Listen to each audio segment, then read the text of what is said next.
안녕하세요. 두성규 박사의 부동산 스치라이트 시작하겠습니다. 자, 여러분, 1015 대책, 무시무시한 대책이 지금 발표된 지 2주 정도 흐르고 있습니다. 여러분은 그 대책의 효과에 대해서 어떻게 생각하시나요? 시중에 지금 돈이 엄청 풀린 상태죠. 제가 방송하면서 한번 말씀을 드렸었는데, 시중에 약 8월 기준으로 해서 4,400조의 돈이 풀려 있고요. 공급 전망 대단히 어둡습니다. 자, 이런 가운데 규제를 갖다가 이번에 참 역대급으로 해서 규제를 갖다 했는데 규제를 한다고 해서 가격이 안정이 되고 잡힐까요? 저 결론은 우리가 조금 더 뒤에 말씀드리기로 하고 시중에 지금 이 규제로 인해 가지고 매물 잠김 현상이 대단히 많이 나타나고 있습니다. 그리고 보다 중요한 것은 매물이 이렇게 많이 줄어들고 그러다 보니까 전세 물건도 줄어들고 그 모든 것들이 월세로 가고 있는데요. 월세로 가는 서민들의 마음이 사실은 편안하지 않을 것 같습니다. 왜냐? 월세 가격이 2025년도에 상승폭이 7.15% 정도로 지금 조사가 됐는데요. 역대급이라고 합니다. 자, 10년 내에 가장 높은 상승률을 보이고 있다. 자, 그렇다면은 이러한 1015 대책을 만들고 발표한 분들, 그분들에 대해서 오늘 조금 한번 살펴보고자 합니다. 그분들이 이번에 1015 대책을 통해서 이야기하고자 하는 바가 뭘까를 먼저 한번 생각해 봤습니다. 첫 번째, 갭 투자. 우리는 해도 되고, 서민을 포함해서 국민 여러분들은 하면 절대 안 돼. 하는 메시지가 담겨 있는 것 같습니다. 두 번째, 현금 부자. 성공한 갭 투자자, 그 다음에 금수저가 아니면은 공공주택의 분양이나 임대주택을 제외하고는 기약 없이 기다려. 제가 볼 때는 이게 우리 보면은 이제 반려동물이나 뭐 이런 쪽에 명령하고 훈련시키는 것 비슷합니다. 세 번째, 서민이나 청년세대, 사회초년생, 그리고 신혼부부나 저소득 무주택자, 이런 외벌이 흑수저, 이런 사람들은 더 이상 내 집 마련의 꿈을 꾸지 마 하는 부분에 메시지가 담겨 있는 것이 아닌가. 자, 이렇게 한 분들의 면면을 한번 보겠습니다. 이번에 정책을 갖다 하는데 핵심적인 역할을 한 사람을 이게 부동산 정책 5인방으로 자료가 지금 나오고 있는데요. 김용범 현재 대통령실 정책실장, 총괄한 책임을 진다고 볼 수가 있겠죠. 그다음에 컨트롤 타워로서, 그다음에 세제 부분과 관련해서는 현재 부총리면서 기재부 장관, 구윤철 기재부 장관, 그다음에 이 금융과 관련해서 대출 이쪽 억제에 가장 핵심적인 역할을 했던 사람이 금융위원장, 이쪽에 2억 원, 성함에서도 상당히 뭔가 이렇게 부가 느껴지는 그런 부분이 대출 쪽을 전담을 하고 있는 그런 분이고, 그 다음에 얼마 전에 결국은 사퇴를 했죠. 국토부 제1차관으로서 이상경 차관, 전 차관, 공급을 담당하는 어떤 그 정책을 만들었다고 볼 수 있고요. 마지막으로 이찬진 금융감독원장, 이쪽이 이제 금융 전반을 갖다가 책임졌다고 보는데요. 사실은 이 마지막 부분에 있어서 이 이찬진 이 금융감독원장은 사실 금융감독원이 완전한 공무원은 아닙니다. 신분상으로 공기관에 해당되는 그런 측면이 있다 보니까 이 공무원으로 고위 공무원으로 보기는 조금 그렇긴 하지만 이 5분을 이름하여 이 시중에서는 굉장히 비판적 시각으로 보면서 1015 대책에 대해서 부정적인 생각을 가지신 분들이 을사오적이다. 우리가 과거에 조선시대가 일제강점기로 넘어가는 과정에서 나라 이런 서름을 만들게 만든 그 을사년의 오적을 이야기 많이 하는데요. 공교롭게도 올해 2025년이 을사년입니다.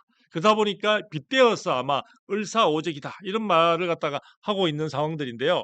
자, 이런 분들 가운데 얼마 전에 이제 결국은 사직을 한 국토부 1차관인 이상경 씨, 그분이 사실은 현재 이재명 대통령의 부동산 정책을 전체적으로 멘토 역할을 했다고 그렇게 알려져 있습니다. 토지 공개념 부분에 대해서 또 공공임대 부분의 정책에 대해서 굉장히 강한 주장을 했던 분이었는데요. 예금을 29억 원이나 보유하다 보니까 결국은 본인이 전세 낀 갭 투자로 짭짤한 재미를 본 것으로 알려지고요.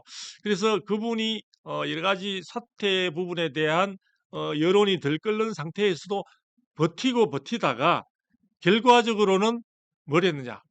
제가 보기에는 이재명 대통령의 멘토 역할을 정도로 하고 이번에 1015 대책에 정말 삼파역을 했다. 이렇게 되면은 정말 내 사적인 그런 부분들에 대한 이익은 잠시 접어두고 공직에 대한 멸공봉사, 멸사봉공입니다. 사적인 것은 사실 버리고 공적인 일을 위해서 한 몸 던질 것 같은 느낌인데 실질적으로 어떤 결과를 했느냐?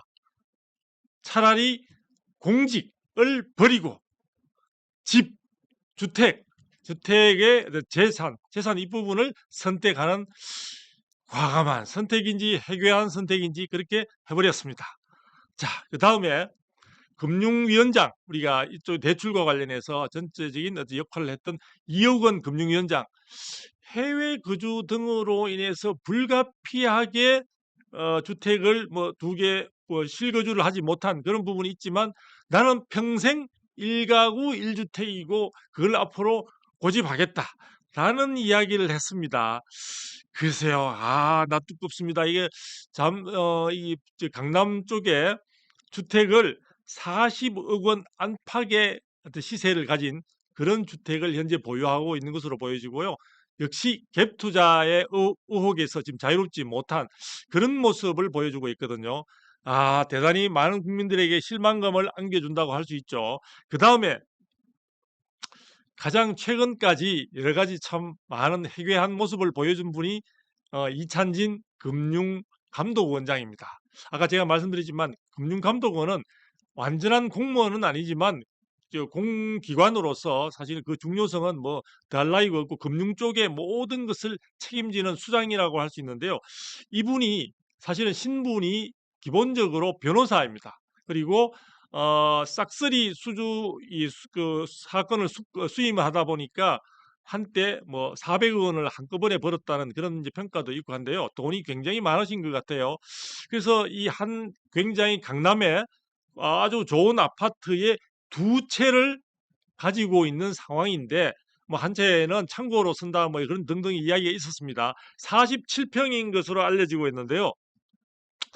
그 이제 다주택자가 아니냐. 이분이 또 다주택에 대해서 굉장히 그전에 참여연대에 있을 때 비판적인 시각을 보여줬던 분인데 두 채를 가지고 있는 데서 많은 비판이 따르게 되니까 한 채를 내놓겠다고 했습니다. 그 시중에 그러면 팔기 위해서 내놓느냐? 그건 아니고 자녀에게 양도를 하겠다. 정리를 하겠다는 말이죠. 그렇게 해서 또 비판이 있게 되니까 결과적으로 본인이 이야기하기로는 부인이 아마 시중에 집을 내놓은 모양이에요.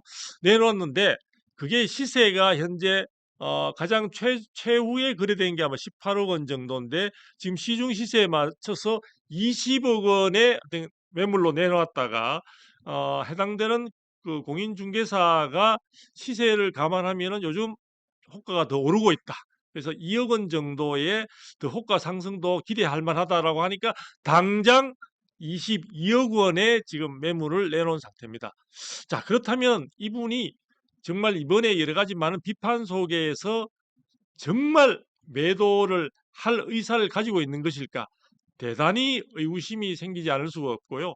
본인이 평소에 이야기했던 다주택자에 대한 굉장히 날선 비판이나 이런 부분들이 결국은 말뿐이었다라는 부분을 보여주고 있습니다.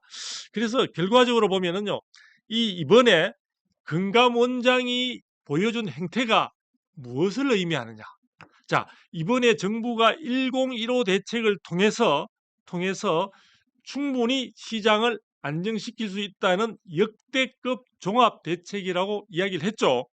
그런데 본인이 지금 다주택이라는 쪽에 여러 가지 비판을 받자 내놓은 한 채 부분에 대한 호가를 당시 자기가 사실은 1015 대책을 만드는 데 굉장히 기여를 했다는 점을 감안하면은 호가를 오히려 낮춰서 내는 게 이 앞뒤가 맞는 어떤 행동이 아닐까요? 그런데 본인은 대책을 내놓은 상태에서 호가가 상승하고 있다는 것을 적극적으로 수용해서 호가를 더 올리다 보니까 결과적으로 한 달 만에 일이 불거지고 한 달 만에 집을 자녀에게 정려하는 것이 아닌 시중에 내놓는다고 하면서 4억 원이나 18억 원에서 결과적으로 20억 원에서 22억 원으로 최종 내놓은 것으로 치면요. 4억 원을 올렸다.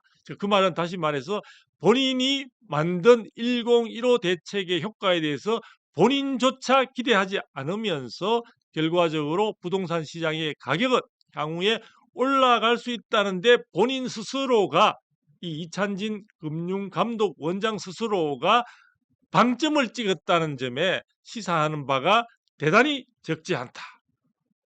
이렇게 생각됩니다. 감사합니다.